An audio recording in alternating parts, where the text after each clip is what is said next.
21. The universe. I. The Virgin Universe.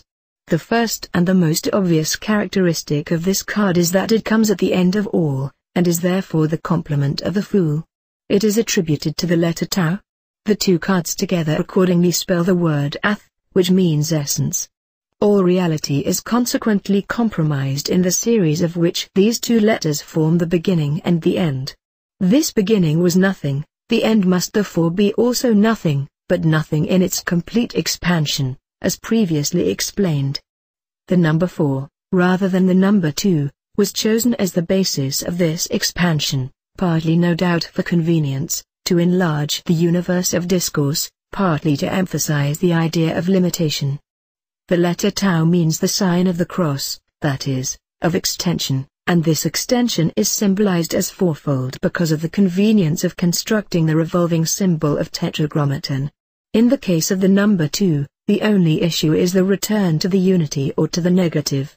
No continuous process can be conveniently symbolized, but the number 4 lends itself, not only to this rigid extension, the hard facts of nature, but also to the transcendence or space and time by a continuously self-compensating change.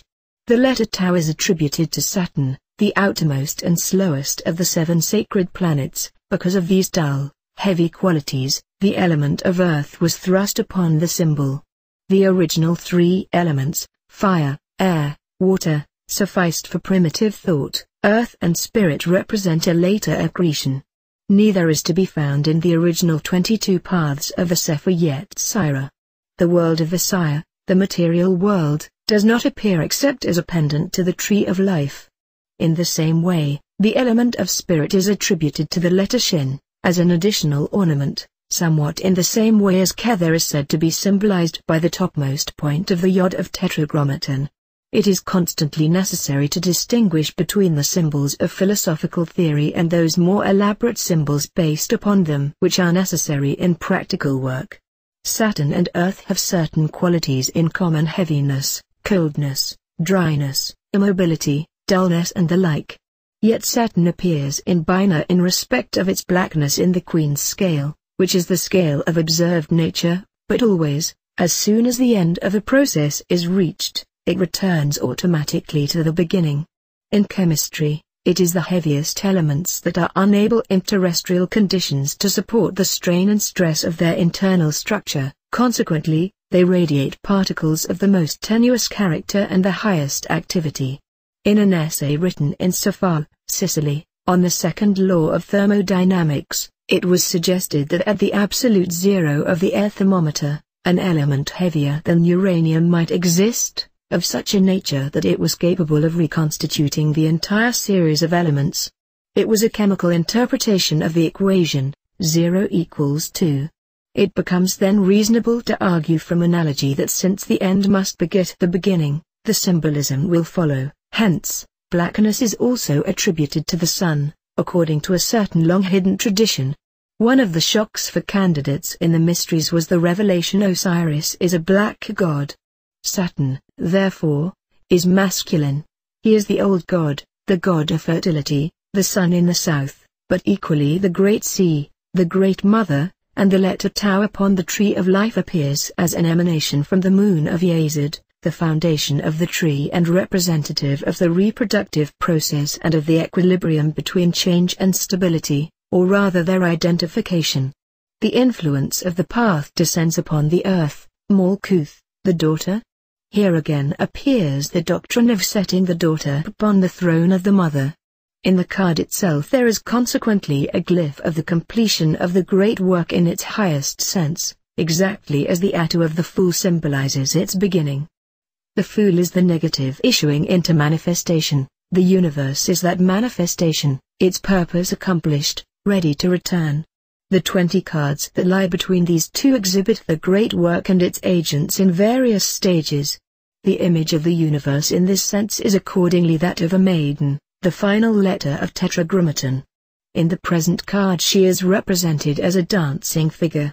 In her hands she manipulates the radiant spiral force, the active and passive, each possessing its dual polarity. Her dancing partner is shown as her Uriah Avada 19. The sun, strength and sight, light, these are for the servants of the star and the snake. This final form of the image of the magical formula of the god combines and transforms so many symbols the description is difficult, and would be nugatory.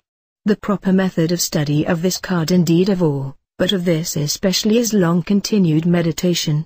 The universe, so states the theme, is the celebration of the great work accomplished. In the corners of the card are the 4 cherubim showing the established universe, and about her is an ellipse composed of 72 circles for the quinaries of the zodiac, the Shemamphorashk. In the center of the lower part of the card is represented the skeleton plan of the building of the House of Matter. It shows the 92 known chemical elements, arranged according to their rank in the hierarchy. The design is due to the genius of the late J. W. N. Sullivan. See the bases of modern science. In the center, a wheel of light initiates the form of the tree of life, showing the 10 principal bodies of the solar system. But this tree is not visible except to those of wholly pure heart. 1. The primum mobile, represented by Pluto. Compare the doctrine of the alpha particles of radium. 2. The sphere of the zodiac how fixed stars, represented by Neptune. 3. Saturn. The abyss. This is represented by Herschel, the planet of disintegration and explosion. 4. Jupiter 5. Mars. 6. The Sunday 7. Venus. 8. Mercury. 9. The Moon. 10. The Earth. The 4 elements. All these symbols swim and dance in a complex but continuous ambience of loops and whirls. The general color of the traditional card is subfusc, it represents the confusion and darkness of the material world. But the new eon has brought fullness of light. In the minutum mundum, Earth is no longer black, or of mixed colors, but is pure bright green. Similarly, the indigo of Saturn is derived from the blue velvet of the midnight sky, and the maiden of the dance represents the issue from this, yet through this, to the eternal. This card is today as bright and glowing as any in the pack.